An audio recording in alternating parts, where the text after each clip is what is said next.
Hi friends, this is అపాజియాకిరి. Welcome back to Telugu icon channel. Dear friends, Andhra Pradesh రాష్ట్రంలో DSC ఆస్పిరెంట్స్కి ఒక good news. Mega డిఎస్సితో పాటు TET నిర్వహణకు ఆంధ్రప్రదేశ్ రాష్ట్ర మంత్రివర్గ క్యాబినెట్ నిర్ణయం తీసుకుంది.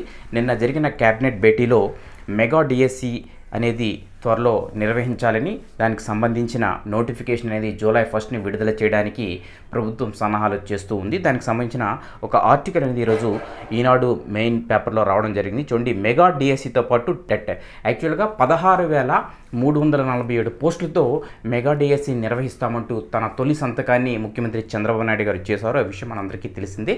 అయితే మనకి టెట్ రిజల్ట్ కూడా రావాల్సి ఉంది. గతంలో జరిగిన టెట్ రిజల్ట్, ఆ టెట్ రిజల్ట్ని ఈరోజు విడుదల చేసి జూలై 1 నాటికి టెట్ 2 దాంతోపాటు డిఎస్సి నోటిఫికేషన్లు 2 విడుదల చేసి ముందు టెట్ నిర్వహించి వెంటనే డిఎస్సి నిర్వహించడానికి, ఆ విధంగా ప్రాసెస్ అంతా కూడా డిసెంబర్ 10 నాటికి భర్తీ ప్రక్రియ డిసెంబర్ 10 నాటికి పూర్తి చేయాలని, డిసెంబర్ 10 నుంచి కొత్తగా రిక్రూట్ అయిన టీచర్స్ అందరూ కూడా ట్రైనింగ్కి వెళ్ళాలి అంటూ ముఖ్యమంత్రి గారు ఆదేశించినట్లు, దానికి తగ్గ కసరత్తు విద్యాశాఖ చేస్తున్నట్టు తెలుస్తుంది. మనం ఈరోజు వచ్చిన న్యూస్ పేపర్లో, అన్ని న్యూస్ పేపర్లో కూడా మెగా డిఎస్సి కోసం ఆర్టికల్స్ రావడం జరిగింది. మనం ఈనాడు న్యూస్ పేపర్లో వచ్చిన ఆర్టికల్ మనం చూస్తున్నాం. మెగా డిఎస్సితో పాటు టెట్ జూలై 1న నోటిఫికేషన్కు కసరత్తు, నేడు పాత టెట్ ఫలితాలు విడుదల. మెగా డిఎస్సితో పాటు ఉపాధ్యాయ అర్హత పరీక్ష టెట్ నిర్వహించేందుకు కొత్త ప్రభుత్వం నిర్ణయం తీసుకుంది.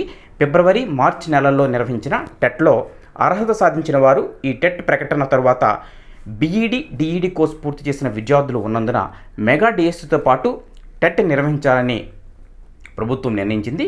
టెట్, మెగా డిఎస్సికి ఒకేసారి కొంచెం తేదీల మార్పుతో దరఖాస్తులు స్వీకరించనున్నారు. మొదట టెట్ నిర్వహిస్తారు, ఆ తర్వాత డిఎస్సికి సన్నద్ధమయ్యేందుకు 30 రోజుల సమయం ఇవ్వాలని అధికారులు ప్రాథమికంగా నిర్ణయించారు. అనంతరం డిఎస్సి పరీక్ష ఉంటుంది. జూలై 1న మెగా డిఎస్సి, టెట్కు ప్రకటనలు ఇచ్చేందుకు అధికారులు కసరత్తు చేస్తున్నారు. గత ప్రభుత్వం ఇచ్చిన ఎన్నికల డిఎస్సి ప్రకటనను రద్దు చేసి కొత్తగా 16,347 పోస్టులకు నోటిఫికేషన్ అనేది మెగా డిఎస్సి ప్రకటన ఇస్తారు. గత డిఎస్సికి దరఖాస్తు చేసుకున్న వారు రుసుములు అంటే ఎగ్జామ్ ఫీజులు అనేది చెల్లించవలసిన అవసరం ఉండదు. కానీ కొత్తగా దరఖాస్తు చేసుకునేవారు ఫీజు అనేది పే చేయవలసి ఉంటుంది. ఏటా డిఎస్సి అంటే ఇక ప్రతి ఏడాది డిఎస్సి నిర్వహించే అంశంపైన ప్రభుత్వం పరిశీలిస్తుంది. ఏ విద్యా సంవత్సరానికి ఆ విద్యా సంవత్సరంలో వచ్చే ఖాళీలని అవసరం మేరకు డిఎస్సి నిర్వహిస్తే బాగుంటుందనే అభిప్రాయం వ్యక్తమవుతూ ఉంది. ఎప్పటికప్పుడు ఉపాధ్యాయ ఖాళీలను భర్తీ చేస్తే విద్యార్థులకు నాణ్యమైన విద్య అందుతుందని విద్యావేత్తలు పేర్కొంటున్నారు. అయితే ఇక ఈరోజు టెట్ ఫలితాలు విడుదల కానున్నాయి. టెట్ ఫలితాలు నేడు ఫిబ్రవరి 27 నుంచి మార్చ్ 6 వరకు నిర్వహించిన టెట్ ఫలితాలను మంగళవారం విడుదల చేసేందుకు అధికారులు నిర్ణయించారు. ఈ టెట్కు 2,67,000 మంది దరఖాస్తు చేసుకున్నారు. 2,35,000 మంది టెట్ పరీక్ష రాశారు.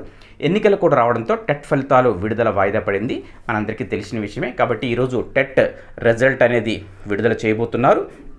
జూలై 1 నాటికి, జూలై 1వ తేదీన మెగా డిఎస్సితో పాటు టెట్ నోటిఫికేషన్ అనేది విడుదలవుతుంది. ఇది ఫ్రెండ్స్, కాబట్టి ఆంధ్రప్రదేశ్ రాష్ట్రంలో డిఎస్సి ఆస్పిరెంట్స్ అందరూ ఆశించిన విధంగానే ఈ నూతన ప్రభుత్వం మెగా డిఎస్సి అంటూ హామీ ఇచ్చింది. హామీ నెరవేర్చుకుంటుంది. మెగా డిఎస్సి 16,347 పోస్టులతో డిఎస్సి నోటిఫికేషన్, అందులో ఎస్జిటి పోస్టులు భారీగానే ఉన్నాయి, స్కూల్ అసిస్టెంట్ పోస్టులు కూడా భారీగా ఉన్నాయి. సో అందరూ సాటిస్ఫై అయ్యే విధంగా నోటిఫికేషన్ రానుంది. సో అందరికీ కూడా మంచి అవకాశం. సో అందరికీ all the best. Okay friends, thank you, by.